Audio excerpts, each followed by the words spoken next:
Hey guys, I know it feels like we're sitting around a campfire, and we kind of are actually in some strange sort of a way. We thought we'd do something a little bit different. We're back on the road next week, but today we're here at the house amongst all this construction. So we're sitting by the pool in a fire pit, next to a fire pit, and we just thought we'd have a little chat with a glass of wine, Right. and ask each other a couple of questions. Are you up for this? Yes. So, here's a good question we can converse over. Name your 5 top artists, dead or alive, that you would want to see in concert and why. Ooh. Top 5. Do I have to do them in order? No. Okay. I'm going to do them in order. Okay. All right. I'll go from least to greatest. Michael Jackson would be 5. Early Michael would be the concert that I'd want to see. Yep. Like early Michael. And how he was able to sing like a grown man. I'd want to see that. Number 4 would be Roberta Flack. That's a good one. I have been in vocal training, and this is probably a surprise to many, for a year now, and she is one of my favorite influences. I'm trying to sign her to my label. Practice makes perfect. But Roberta Flack, I mean, I've never seen someone with such grace, yet she just owns every song. I wish I could have witnessed that. You know, it's just that type of artistry is so mysterious to me. Number 3, Marvin Gaye. Oh, yes. Marvin Gaye. I don't even think I need to speak on that. The man in the soul, the pain, and the vocal. Number 2, Sade. I've never known someone who can come out maybe once every 10 years and demand the attention that she just immediately receives. If she comes back, I'm going. I don't care how much tickets are. Her swagger, her mysterious vibe, the way she captivates an audience, her beauty, the sophistication, I am intrigued. Number 1. You want to say who number 1 is for me? Oh, it's Whitney. Okay. Whitney. I don't think we need an explanation. No. And you know what? I haven't really thought about this, so I'm on the spot. I haven't either. No. I would have loved to have seen Earth, Wind and Fire in 1979. Oh, yeah. I mean, we recently did see them. I mean, and they're great, but you know, they're not in their prime. Right. And Fantastic Maurice, still. Maurice But isn't here. Morris White, Philip Bailey in their prime, 1979 with the original horn section, it would have been fantastic to see. Did you not see them? Never did. Ever? Never did. Okay. Now, I did see Steely Dan about 15 years ago. That was fantastic. I mean, do I care to really see them again? Maybe. But are they on my list? I do like that Asia song. Yeah.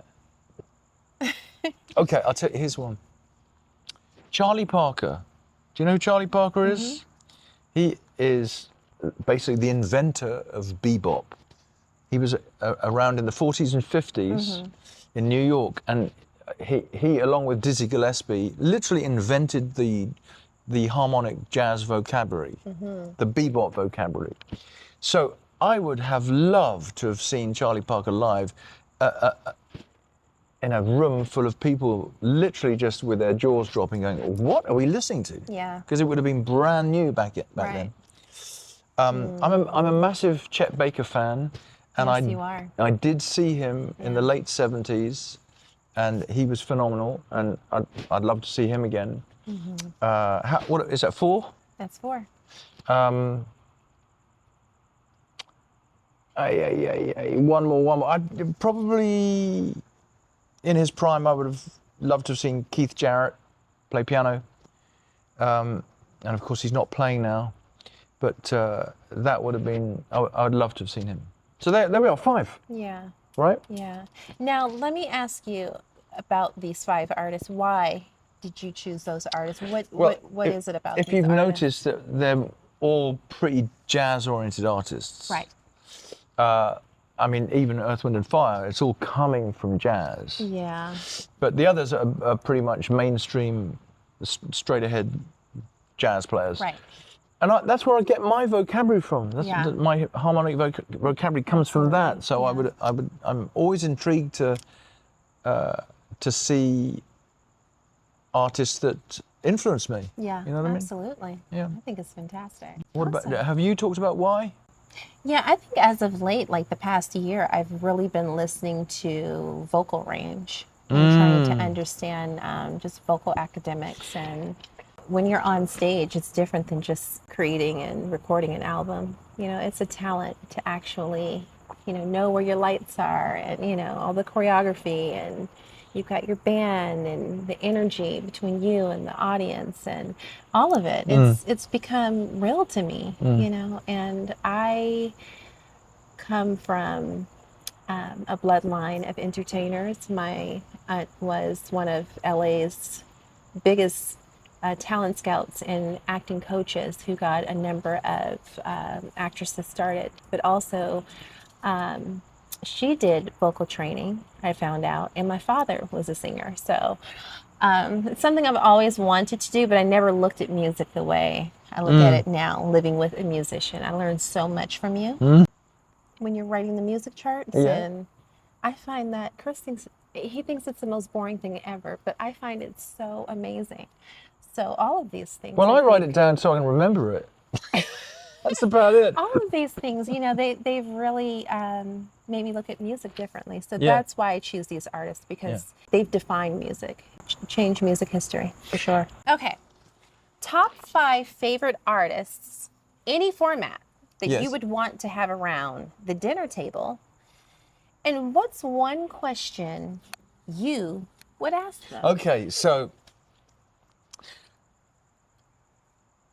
Charlie Parker. I would definitely have Charlie Parker sat around the dinner table, who, by the way, was a heroin addict. Oh my God, really? But this genius who invented this music, I would literally want him around the table just to gawk at and just listen. Aww. Although he'd just be probably nodding out. When did he pass? Oh, back in probably late 50s, something like that. But I would want to ask him, what were you thinking? And how did you come across this language that you invented? Yeah. What were you thinking? Yeah. I mean, it would fascinate me. Of course, he would probably go, well, I was just trying to do something different. I mean, that's because that's what musicians say. They say, I was just trying to do something different. Why are all these bees out here? I don't know. So where were we? Charlie Parker. Okay. Yes. Now, guest number 2, I am a big fan of an author called Christopher Hitchens, who, much to my wife's chagrin, is a devout atheist, or was a devout atheist. He wrote a lot of books on atheism, and I was a big fan of the arguments for and against religion. And Christopher was an English guy. I even talked to him on the phone one time. Lovely guy. He died. But he was a super intellectual guy, wrote all these amazingly sophisticated books, well thought out. I would love to have him around the table. I wouldn't have any specific question for him, but he'd be a great dinner guest. He'd be fantastic. He likes a good drink too. I'll tell you 2 other people I would like to have as dinner guests would be my grandmother and grandfather on my father's side, who I was not close to as a kid. And of course they died when I was quite young. But after my father passed last year, I felt like it would be really nice to know more about my father's background and his childhood and, what influenced his decisions and thought process, or lack of sometimes. Yeah. And so I'd love to meet his parents and just talk to them more about his childhood, you know what I mean? I think that'd be fantastic. Yeah. I'd love to have my mum there. Oh, wow. You know? Bring a little humor. Yeah. Yeah. A little light. So that's 5, and I'd have a lot of questions for her these days. Yeah. Oh, I bet. Right. Yeah, I Yeah. think that's it. And what question would you ask your mom? Ooh, that's a bit of a personal question. really? I don't know if I could. Can't go there? Don't know if I could go there really. It's a bit.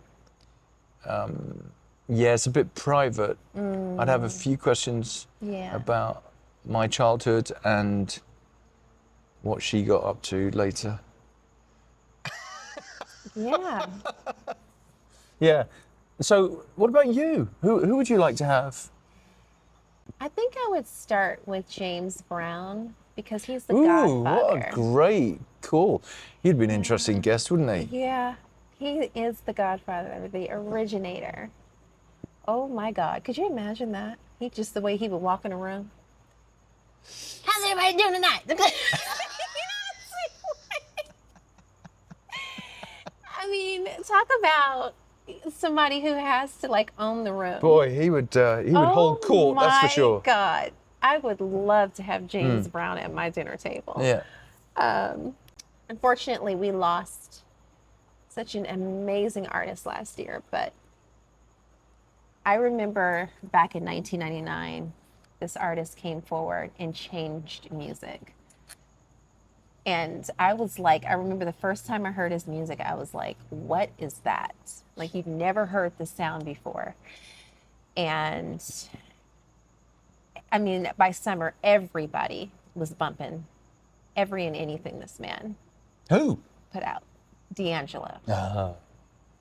I mean, to actually create a genre and a sound and all of these other musicians. There's another one. Oh, we got the dog here. Oh, fuck. I mean, they're I've just got him. like... I've got him. Oh, I just like hope they're not They're- going to swarm down and They attack want you, us. my love. I've got him. He's gone. Okay. There's 3 I've killed. D'Angelo was definitely, God, a force to be reckoned with. Third, Donny Hathaway. I've never known an artist who could sing with so much pain. And that sound combined with church and that tone. I mean, who has that tone? Nobody. You know? I have 2 more. What would you want to talk to him about? I want to talk about the things he's seen in his life. I mean, I've listened to Layla Hathaway in many interviews, and Yeah. she said her father was in a lot of pain. And you hear that in the music. Totally, yeah. And I found out recently that most of the music that, you know, Donny Hathaway sang, he didn't even write. They were all kind of like sampled. And Stevie Wonder. I was thinking about him, yeah. He'd be good. He'd be good. You one. cannot mention any artist without Stevie being at the foundation. Yeah. I mean, I just feel like a fool for trying to tell the audience, you know, about these artists because we all know they're the beginning and the end. But to sit down in a room, in fact, we have sat down in a room with Stevie, literally. Well, we both have. Yeah. Yeah. And Because you didn't know we were there. my husband wasn't starstruck, but literally he was sitting this close to me, and I'm like, I am sitting next to Stevie Wonder. I'm sitting next to Stevie Wonder. I'm sitting, and Chris was like, "Are you gonna like calm down now?" I'm sitting next to Stevie Wonder. And number 1, do you want to say number 1? Whitney. Oh, not you, Whitney. We're talking about the other Whitney. The proper Whitney Houston. She just turns around like that's me. Whitney Houston. Yeah, of course you would be at the dinner table too. Listen, you guys will be tired of Whitney. But. I personally, as an artist or a musician, am very interested to understand the difference between how we interpret music live and how the listener interprets what they're hearing. Yeah. So when you go to a concert, what makes you respond positively, what is it that gets you going? I'm really huge on sound. I've been to many venues where the sound is not great. The next one is light engineering. That is so important to me because I feel like that makes or breaks the show. Third, stage production. And what I mean by that is everyone being in their place. The cues are right, the timing's right, choreography is right. I mean, you just see professionalism at a height unknown. That's what gets me going. And I can only name a couple of artists who really got it right. And even watching, some of my husband's performances, it really, really matters when the sound and the light and the stage production and the timing is right. Because you really have a short window to really grab your audience. What is it about a performer what aspects of a performance, what makes you respond positively? Is it an amazing voice? Is it showbiz? Is it shtick? Is it talking to the audience? Is it the way they dress? What makes you think, oh, I'm in this experience? Passion. Passion. What a great answer. What a great answer. Passion. Authenticity. Passion. Even though I was not a Prince fan, we were watching some of his videos and all I could see was passion. Yeah. I saw passion in the performance. I saw passion in the facial. I saw passion in the musical performance, every instrument, the choreography. That made me want to watch, even though I didn't connect with the music so much. Yeah. I saw passion and I saw a true talent. So he's undeniable. Even though I'm not a fan, he's undeniable. Yeah. It's passion. Yeah, that's a great answer. And I don't think my response would be too different, although I would use the word authenticity along with that, because I want to see somebody being absolutely real. I don't want it to be forced. I don't want it to be fake and smoke and mirrors, Right. I want, if somebody's going to be singing their heart out, I want them to mean it so much. So I want it to just to be true. And that's the main thing that I respond to when I see anybody live, actually. Yeah. Yeah.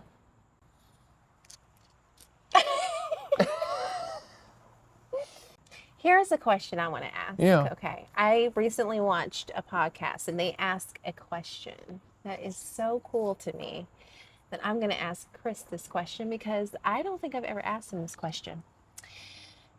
They have this segment called Create Your Music Voltron. And I want to ask you to create your music Voltron. I don't know what that word means. Wait a minute. Okay. Jesus. Where are you getting the style? Where are you getting the vocal? Where are you getting the passion? And where are you getting the talent? So where are you getting the style? You're going to style your Voltron. So you'll think of the artist whose style is like amazing to you. Okay, I think I know what you're saying. So you're kind of creating this perfect artist. Voltron. Yeah. Yes. Okay, so what's the first part? The style. The style. Okay. Style. So I'd want a dapper dresser probably. I love this. I know Robert Palmer comes to mind. I don't know why. Who? He's a singer from the 80s, but I can't imagine he would be my final choice. For my audience, I'll put it overlay. So Okay, you know who this is. I did like quite often the way Prince dressed, but a lot of it was over the top and very feminine. Yeah. But once in a while With the heels. Yeah, but once in a while he'd come out with the sharpest suit. Yeah. And I thought, that guy's got some style right Yeah. there, And of course, his designs, his super unique designs for guitars. I mean, he certainly put the effort into his presence. Yeah. So he comes to mind. Okay, Yeah. what's the next one? The passion. Passion. Oh, I think I'd probably have to say Pat Metheny. Really? Yeah, I don't know anybody that plays more passionately than him. Oh, I wasn't I expecting mean, he that. is just. Huh. He really gave me permission to be passionate in my own guitar playing. A lot of it comes from him. I don't know anybody that's other than a classical musician. Yeah. I can't really think. That's impressive. Yeah. The vocal. The vocal. Anita Baker. So she's going to be dressed like Prince. Well, with passion of Pat Metheny. Okay, so right. Yeah, so I suppose it has to be a male vocal in Well, that case. it's your Voltron, so Yeah. she could have an eclectic style. I mean, it's not no saying. That I think it's a toss-up between Marvin Gaye and Stevie Wonder for vocal. So a Marvin Wonder. A Marvin Wonder. Yeah. Yeah. Like a Stevie hybrid. Gaye. Stevie Gaye. And where are you getting the talent from? Where are you getting the talent from? Oh, I don't know how to answer that question. Yeah, when you think of either choreography or just I think it's the talent Stage becomes performance. from within. You have it. right, but who has that? Who's the Oh, one what- artist? Like who's the Talent. one artist who has that I see. Oh well. talent? I mean, does it have to be knocks you off your feet. Does it have to be a male? It's your Voltron. Hmm. You're creating your Voltron. Whatever that word means. It's like your super artist Yeah.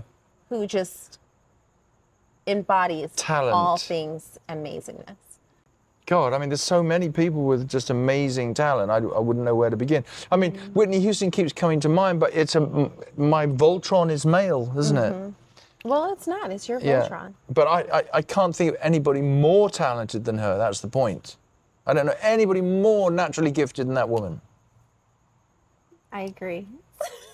Oh, really? I love it. Yeah, Okay. I love it.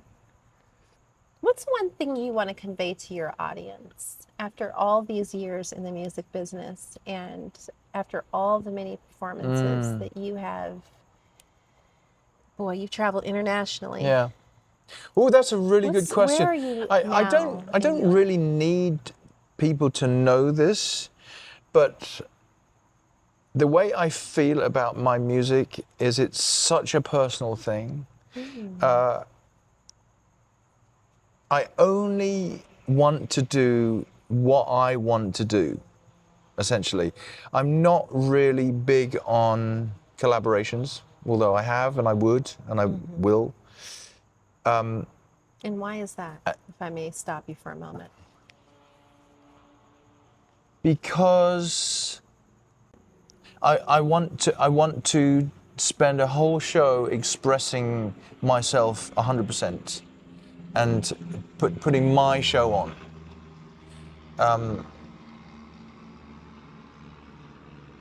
I get, a lot of people in this business, they release records that they feel they should be releasing in order to have a hit, or in order to get on the radio, or in order to play at a certain venue, they need to play with a certain person, whatever it is. Yeah.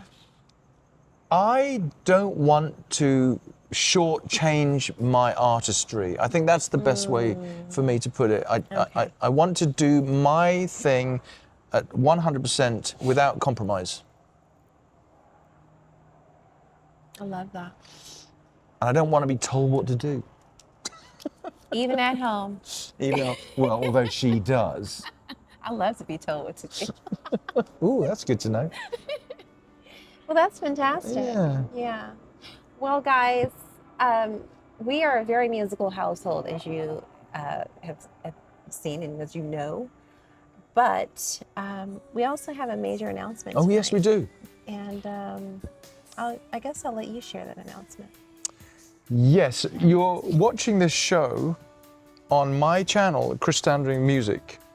And we have decided that this show, Love Miles of Music, is its own brand, its own entity. And so we've decided to shift it over to its own channel. It's not more deep and meaningful than that, really, is it? Do you have anything to say? I personally feel like the Chris Standring Music channel is built its audience And I want to stay true to, everything that you guys have watched over the years, whether it's music videos or, Chris' personal updates, shows, even if he decides to get in the studio and play for you guys.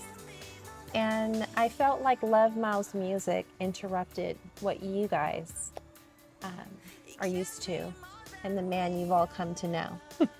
So we've decided that Love Miles music, it has its own audience, and we can see that in the numbers, we can see that in the comments. And for all of those of you who come every week and tune in to the live show, the live premiere with us, we do want to thank you very much. And we want to thank you for your continued support. But the channel is moving over to its own platform so that you guys can continue to enjoy it, but we're not interrupting Chris Standring music. I shall not be interrupted. That's right. So for all of you music fans who, just simply LMM is not for you, we're taking it off the platform. Yep. We're moving the girl over. She's getting her own house. That's it. She's moving on out. So for those of you who do watch the show and you have come to love the show, you can tune into LMM, that's what we like to call it for short, on August 15th on its new platform. And we will drop all of the social media as well. Yeah, we'll do all that. So that you guys can, find all of the updates over there as well. But for those of you who have been patient with us as we launched our show, we want to say thank you very much. And for those of you who continue to watch and you comment and you support the show, we are going to keep rolling with Love Miles music. That's it. And then we have a lot of travel dates coming up soon. So We get do. ready, because we've noticed the numbers and you guys love the travel vlogs. Yeah. So coming to Cincinnati, Chicago, Atlanta, you'll probably see the lineup coming, and you all will get graced by the king himself, Mr. Standring. So get ready. Yep. Because Moneymaker Vendetta, she's coming. That's She's it. on her way. So join us on the road, watch the new channel, and with that, we're going to leave you and clear up these dead wasps. Oh, right. How many did you kill? I don't know, 5, I think. At least 5, maybe 6. Wait, see, he's my hero.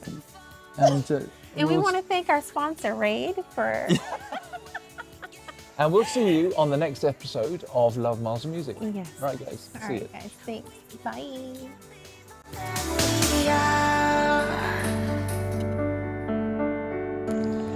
Wasps are dead. They weren't wasps, they were bees. No, I think they're wasps. Yeah. Okay. Oh my goodness. Oh my goodness. Cannot do this. What is Is that a bee? Why is there a bee out here? Babe, we're gonna get stung. No. It's Oh absolutely my fine. It's probably just a moth. It's fine. And you're hitting it. Okay, well, Okay. It's not a great.